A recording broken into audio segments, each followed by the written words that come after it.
Hey you guys, what's up? My name is Nico, and today I'm going to be showing you how to make baby food, also known as baby puree. Once your baby is between 4 and 5 months, you can definitely start introducing them to their first solid foods. I know for us moms, this is a big milestone. And to all my new mothers, I know you might need a hand in knowing exactly what to do. Don't worry though, anything you put in a blender, I'm sure your baby will love. This is my beautiful, amazing baby Night. She might be in a few cameos throughout the video. If you like this video and want more baby content, please don't forget to like, comment, and subscribe. With no further ado, let's get right into this video.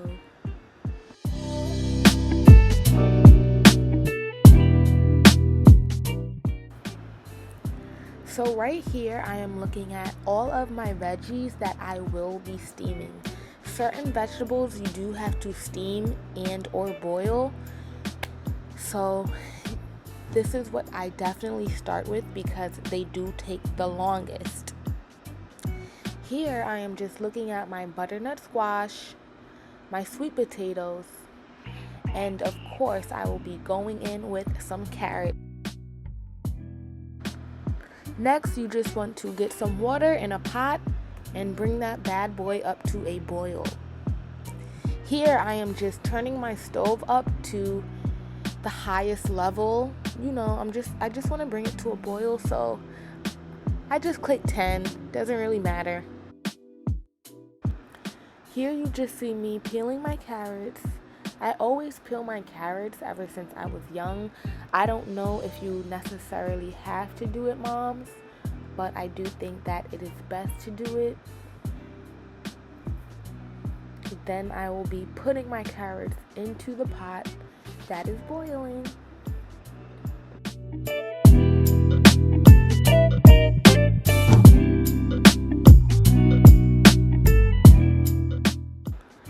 This is just so funny and cute, so I thought I'd add it. I just looked over and I saw that Night was teething on a carrot. Thank God I washed it.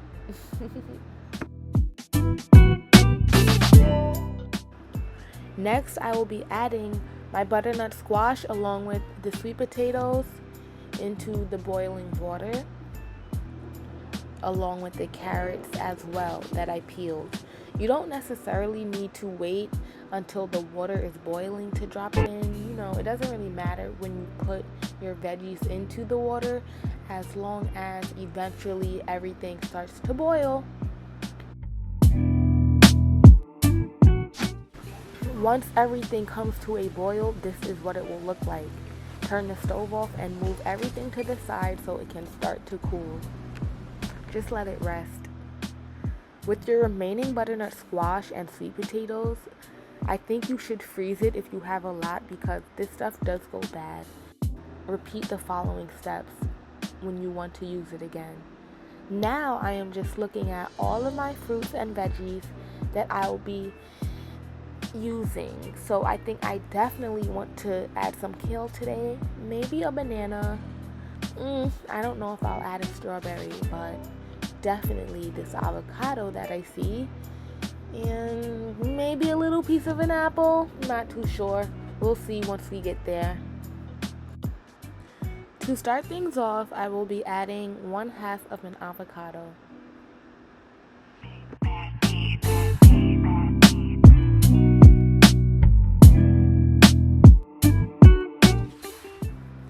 Now I am just adding the carrots, butternut squash, and sweet potato that I did boil. It is good to use some of the water from that because a lot of nutrients are still within that water. Now I will be adding 1 banana,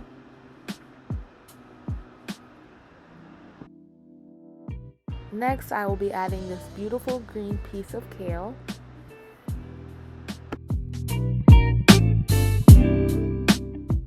I did decide to add 1 strawberry. That is just 1 huge strawberry cut into 4 pieces.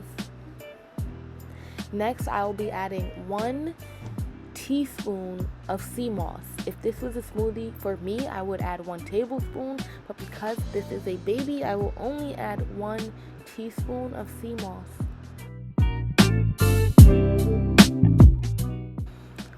This is just everything in the blender: my kale, my carrots, my butternut squash, my strawberries. I did add 3 prunes in there. And now I will be starting the Ninja. This is my first time using the Ninja blender in this video, so please bear with me. It was kind of challenging. This stuff is way easier to make with the NutriBullet. Don't worry, I will add some clips in this video of me doing this with the NutriBullet, but whatever you have will work just fine.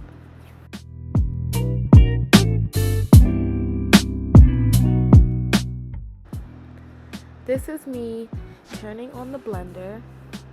I will be clicking smoothie,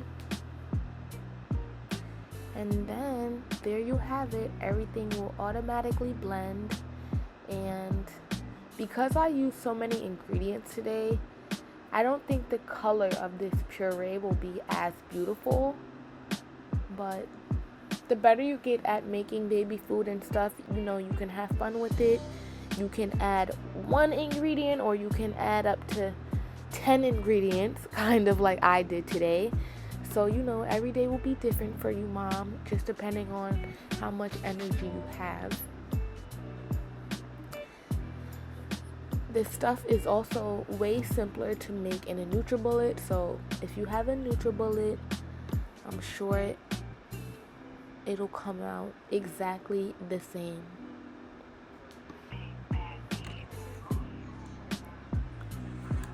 Here I will just be adding a few clips of me making baby puree in the NutriBullet. You can get beautiful colors and beautiful textures and beautiful taste depending on what you do every single day. And eventually it becomes so fun making baby food.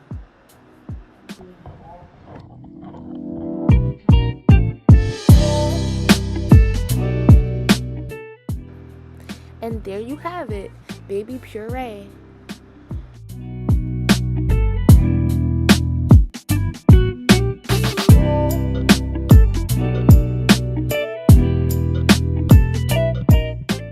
The remaining baby food that you have left, you can freeze it. I normally put it in these ice trays or her teething lollipops and freeze them and give it to her at a different time. After that, it'll be time for baby to eat, and I'm sure your baby will love whatever it is that you made.